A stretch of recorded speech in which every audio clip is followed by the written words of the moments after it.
প্রিয় সুধী, আসসালামু আলাইকুম। আপনি নিশ্চয় জানেন যাদের টিআইএন আছে 2020-21 কর বছরে তাদের রিটার্ন দাখিল করা বাধ্যতামূলক এবং ব্যক্তিশ্রেণী করদাতার ক্ষেত্রে রিটার্ন দাখিলের সর্বশেষ সময় 30 নভেম্বর 2020। নির্ধারিত সময়ের ভিতরে আয়কর রিটার্ন দাখিল না করলে আয়কর অধ্যাদেশ 1984 এর 124 ধারায় জরিমানা এবং 73A ধারায় বিলম্ব সুদ আরোপের বিধান রয়েছে।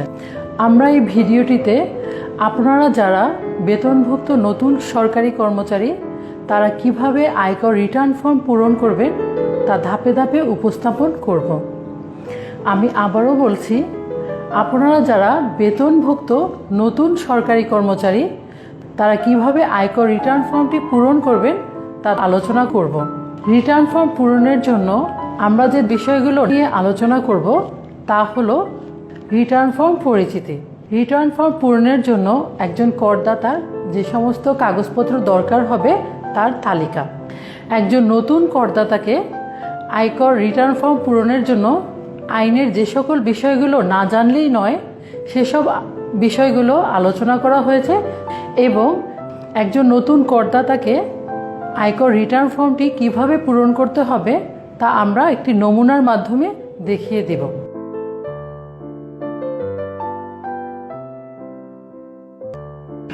অনেক ধরনের রিটার্ন আছে, কিন্তু আমরা এখানে দুই ধরনের রিটার্নের সাথে পরিচিত হব।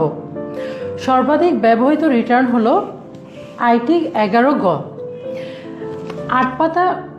4 পাতার এই রিটার্নের প্রথম পৃষ্ঠায় আছে করদাতার ব্যক্তিগত তথ্যের বিবরণী। দ্বিতীয় পৃষ্ঠায় আছে করদাতার আয় বিবরণী। তৃতীয় পৃষ্ঠায় আছে দুটি তফসিল। তফসিল 1-এ করদাতার বেতনের খাতের আয়ের বিবরণী, দ্বিতীয় তফসিলে গৃহ সম্পত্তি আয়ের বিবরণী। চতুর্থ পৃষ্ঠায় আছে বিনিয়োগজনিত কর রেয়াত এবং আয়কর রিটার্নের সাথে দাখিলকৃত দলিলপত্রাদির তালিকা। পঞ্চম পৃষ্ঠায় আছে পরিসম্পদ দায় ও ব্যয় বিবরণী। সপ্তম পৃষ্ঠায় আছে করদাতার জীবনযাত্রার মান সম্পর্কিত তথ্যের বিবরণী। আরেকটি রিটার্ন হলো আইটি ঘ 2020। যাদের বার্ষিক মোট আয় 4 লক্ষ টাকার অধিক নয় এবং মোট সম্পদ 40 লক্ষ টাকার অধিক নয় তারাই চাইলে এই রিটার্নটি ফিল আপ করবেন। আমি আবারও বলছি, যাদের বার্ষিক মোট আয় 4 লক্ষ টাকার অধিক নয় এবং মোট সম্পদ 40 লক্ষ টাকার অধিক নয় তারাই চাইলে এই রিটার্নটি ফিল আপ করতে পারবেন। সংশ্লিষ্ট আয়কর অফিস থেকে রিটার্ন ফর্মটি সংগ্রহ করা যাবে। এছাড়া জাতীয় রাজস্ব বোর্ডের ওয়েবসাইট এবং করঞ্জল চট্টগ্রামের ওয়েবসাইট থেকেও রিটার্ন ফর্মটি ডাউনলোড করে নেওয়া যাবে।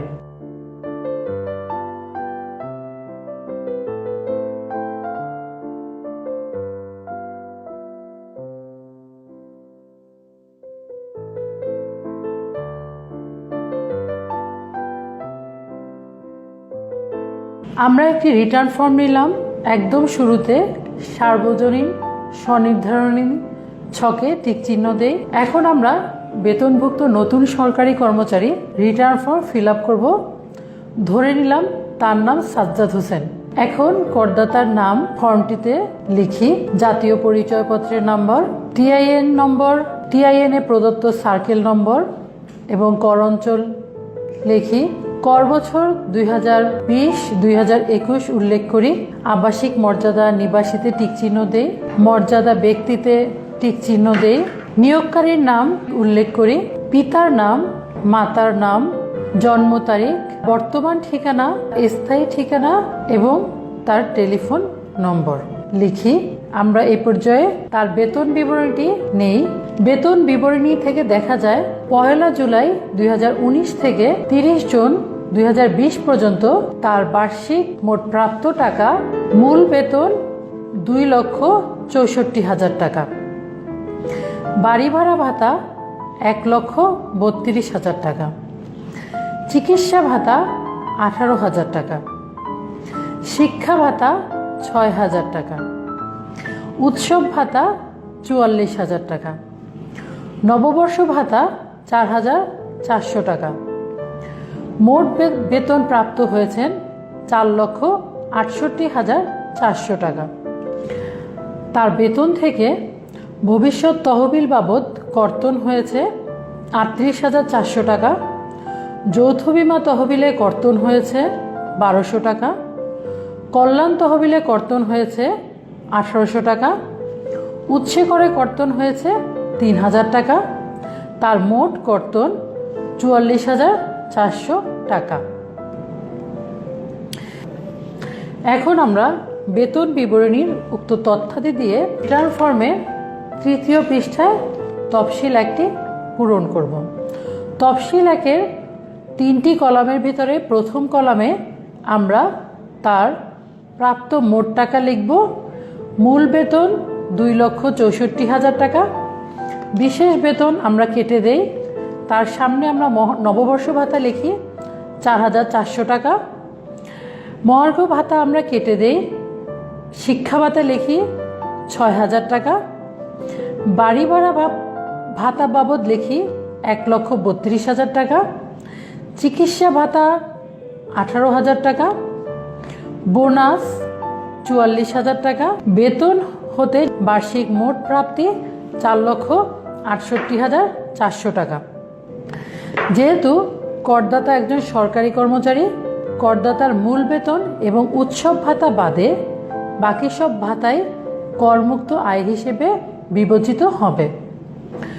সুতরাং এই উক্ত ছকের 2য় কলামে করদাতার নববর্ষ ভাতা 4,400 টাকা, শিক্ষা ভাতা 6,000 টাকা, বাড়ি ভাড়া ভাতা 1,32,000 টাকা, চিকিৎসা ভাতা 18,000 টাকা লেখি এবং কলাম অনুযায়ী উক্ত খাতগুলো যোগ করে নিচে বসাই।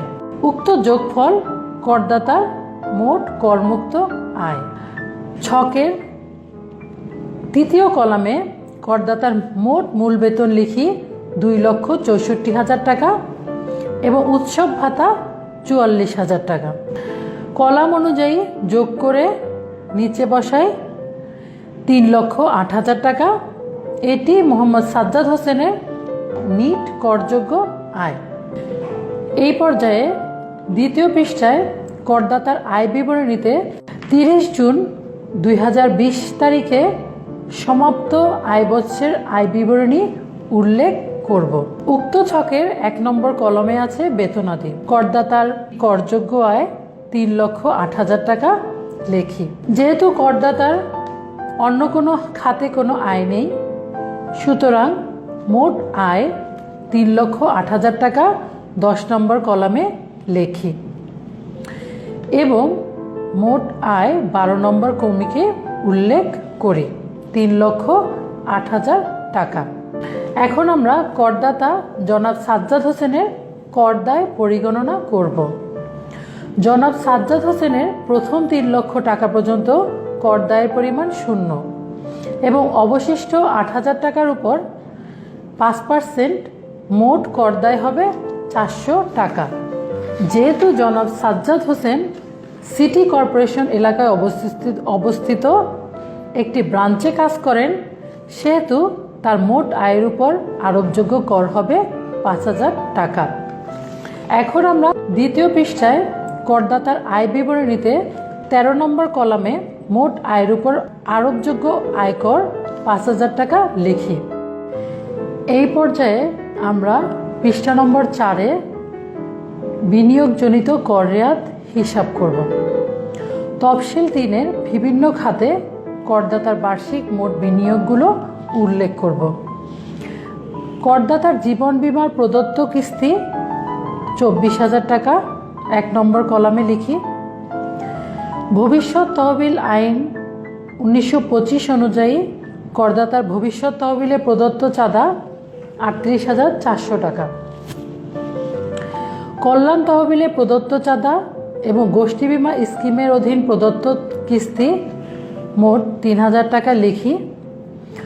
করদাতা 2020-21 কর বর্ষে ডিপিএসে মোট জমা করেছেন 1 লক্ষ টাকা, কিন্তু 2020-21 নির্দেশনা অনুযায়ী করদাতার ডিপিএসের মোট অনুমোদনযোগ্য অঙ্ক হবে 60,000 টাকা। লেখি সবগুলো বিনিয়োগ যোগ করি, মোট 1,25,400 টাকা। 2020-21 নির্দেশনা অনুযায়ী রেয়াতের জন্য অনুমোদনযোগ্য অঙ্ক এই পর্যায়ে পরিগণনা করব। মোট অনুমোদনযোগ্য বিনিয়োগ 1,25,400 টাকা, মোট আয় 3,08,000 টাকার 25% 77,000 টাকা, 1,50,00,000 টাকা।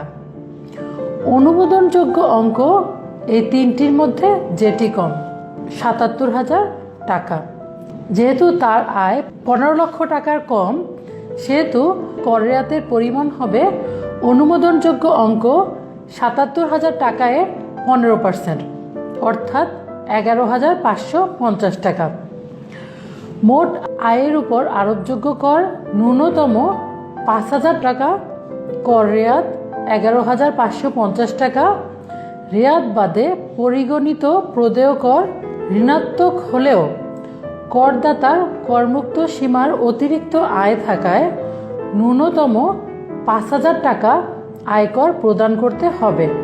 এই পর্যায়ে আমরা পৃষ্ঠা নম্বর 2-এর 13 নম্বর কলামে করদাতার মোট আয়ের উপর আরোপযোগ্য আয়কর 5,000 টাকা লিখি, কর রেয়াত 11,550 টাকা উল্লেখ করি এবং প্রদেয় কর 5,000 টাকা লিখি। যেহেতু আমরা বেতন বিবরণী থেকে দেখেছি যে করদাতা বেতন থেকে উৎস করে কর্তন করেছেন 3,000 টাকা, 16 নম্বর কলামের ক অনুচ্ছেদে 3,000 টাকা লেখি এবং গ অনুচ্ছেদে 2,000 টাকা লেখি।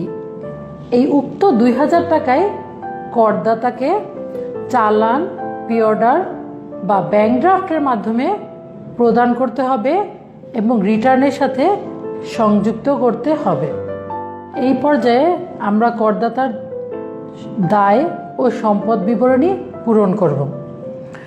পঞ্চম পৃষ্ঠার প্রথমেই 30 জুন 2020 তারিখ লিখি, করদাতার নাম ও টিআইএন নাম্বার পূরণ করি। করদাতার যেহেতু ব্যবসায় কোনো বিনিয়োগ নেই, সুতরাং প্রথম কলাম খালি রাখি। দ্বিতীয় কলামে করদাতার অকৃষির সম্পত্তি তথা করদাতার যদি কোনো দালান অথবা জমি থেকে থাকে তাহলে তার মূল্য আমরা এখানে প্রদর্শন করব। এখানে করদাতা জনাব সাজ্জাদ হোসেনের একটি নমুনা সম্পদের একটি নমুনা দেয়া হলো। নমুনায় দেখা যাচ্ছে করদাতায় 2টি অকৃষি সম্পত্তি আছে। 1, চট্টগ্রাম শহরের চান্দগাঁও মৌজার খতিয়ান নম্বর 210, দাগ নম্বর 123-এর অন্তর্ভুক্ত 4 কাঠা জমি, দলিল নম্বর 4032, তারিখ 21/5/2014, অর্জন মূল্য 35 লক্ষ টাকা। 2, পৈতৃক সূত্রে একতলা দালান, বাকুলিয়া চট্টগ্রামে অবস্থিত, হোল্ডিং নং 23, অর্জন মূল্য 0। সুতরাং করদাতার অকৃষি সম্পত্তির মোট অর্জন মূল্য আমরা 2 নম্বর কলামে লিখি 35 লক্ষ টাকা। তৃতীয় কলামে করদাতার কৃষি সম্পত্তির বিবরণ উল্লেখ করি। কৃষি সম্পত্তির নমুনা বিবরণীতে দেখা যায় করদাতার একটি কৃষি সম্পত্তি আছে। পৈতৃক বাড়ি চট্টগ্রাম শহরের আনোয়ারা গ্রামে প্রথম শ্রেণীর ধানি জমি 1 একর, ক্রয় সূত্রে অর্জিত, দলিল নং 340, তারিখ 20/6/2020, অর্জন মূল্য 5 লক্ষ টাকা। 3 নম্বর কলামে এখন আমরা 5 লক্ষ টাকা লিখি। 4 নম্বর কলামে আমরা করদাতার মোট বিনিয়োগ উল্লেখ করব। জীবন বীমা খাতে করদাতার বিনিয়োগ 24,000 টাকা লেখি। এখানে শেয়ার ডিবেঞ্চার কেটে দিয়ে জীবন বীমা লিখে 24,000 টাকা লেখি। 2 নম্বর কলামে সঞ্চয়পত্র ইউনিট সার্টিফিকেট বন্ড কেটে দিয়ে ডিপিএস 1 লক্ষ টাকা লেখি। 5 নম্বর কলামে জিপিএফ 38,400 টাকা উল্লেখ করি।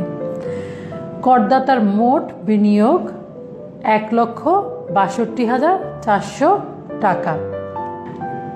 পরিসম্পদ দায় ও ব্যয় বিবরণীর হাতে নগদ ও ব্যাংকে গচ্ছিত হিসাব করতে যে আমরা অনেক সময় দ্বিধায় পড়ে যাই, কিন্তু করদাতার বার্ষিক মোট আয় থেকে করদাতার বিনিয়োগ এবং খরচ বাদ দিলে যা থাকে তাই করদাতার ব্যাংকে বা নগদে গচ্ছিত আছে বলে ধরে নেওয়া হয়। এখানে সাজ্জাদ হোসেনের মোট বার্ষিক আয় 4,68,400 টাকা। এখান থেকে আমরা বাদ দিই জিপিএফ 38,400 টাকা, জীবন বীমার কিস্তি বাদ দেই 24,000 টাকা, ডিপিএস জমা বাদ যাবে 1 লক্ষ টাকা, পারিবারিক খরচ বাদ যাবে 2 লক্ষ টাকা, করদাতা উৎসে কর কর্তন করেছেন 3,000 টাকা বাদ যাবে, যৌথ বীমা ও কল্যাণ তহবিলে করদাতা কর্তন করেছেন 3,000 টাকা বাদ যাবে।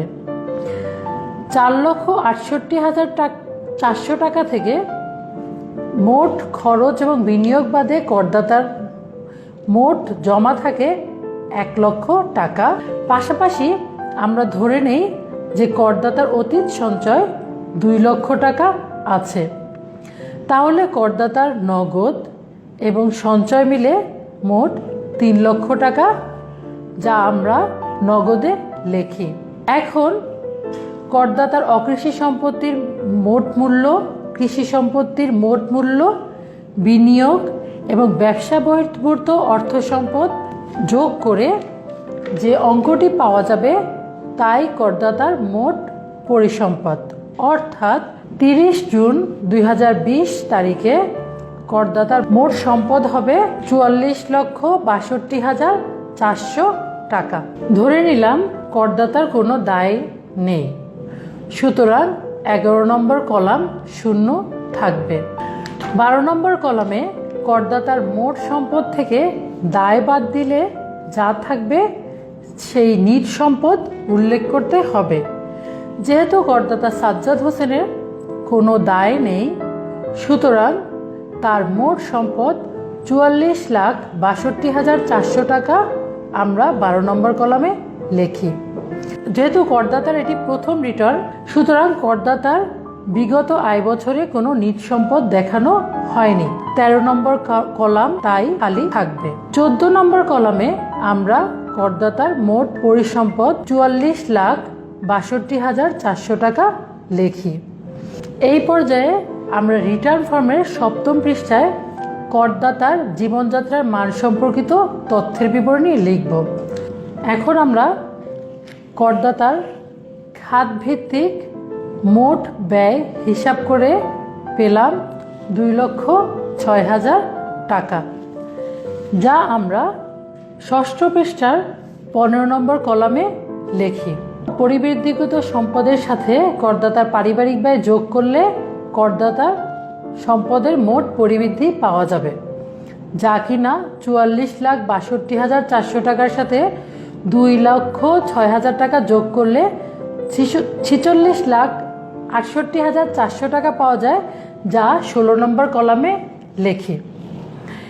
এবার করদাতার অর্জিত তহবিল সমূহের উৎস সহ আমরা 17 নম্বর কলামে উল্লেখ করব।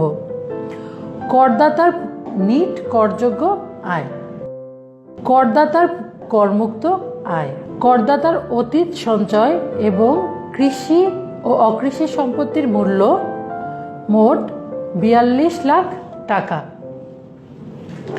সুতরাং মোট অর্জিত তহবিল 46,68,400 টাকা। যদি 16 নম্বর কলামের উল্লিখিত অঙ্ক এবং 17 নম্বর কলামে মোট অর্জিত তহবিলের পরিমাণ সমান হয়, তাহলে ধরে নিতে পারি যে আমরা রিটার্ন ফর্মটি নির্ভুলভাবে সম্পন্ন করতে পেরেছি। 7ম পৃষ্ঠায় প্রাপ্তি স্বীকারপত্র অংশে করদাতা তার নাম, কর বছর, টিআইএন নম্বর, সার্কেল এবং কর অঞ্চল লিখবেন। 8ম পৃষ্ঠায় তার রিটার্নে প্রদর্শিত মোট আয়, পরিশোধিত কর, করদাতার নিজ সম্পদ উল্লেখ করবেন এবং সংশ্লিষ্ট কর অফিসে জমা দিয়ে তার প্রাপ্তি স্বীকারপত্রটি গ্রহণ করবেন। তবে রিটার্ন ফর্ম জমা দেওয়ার আগে অবশ্যই খেয়াল করতে হবে যে করদাতা তার 2য় পৃষ্ঠা, 6ষ্ঠ পৃষ্ঠা এবং 7ম পৃষ্ঠায় তার নির্ধারিত স্বাক্ষর করেছেন কিনা। এখন আসি আইটি ঘ 2020 রিটার্নটিতে। আপনারা যদি আমাদের এতক্ষণের আলোচনা বুঝে থাকেন, আশা করি খুব সহজেই এই রিটার্নটি পূরণ করতে পারবেন।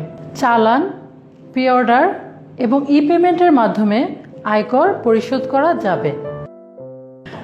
আজকের এই আলোচনার পরেও আপনাদের যদি কিছু জানার থাকে তাহলে স্ক্রিনে দেওয়া নাম্বারে এবং ঠিকানায় যোগাযোগ করতে পারেন। কর অঞ্চল 3-এর পক্ষ থেকে আমি শারমিন ফারজানা সবাইকে ধন্যবাদ জানাচ্ছি।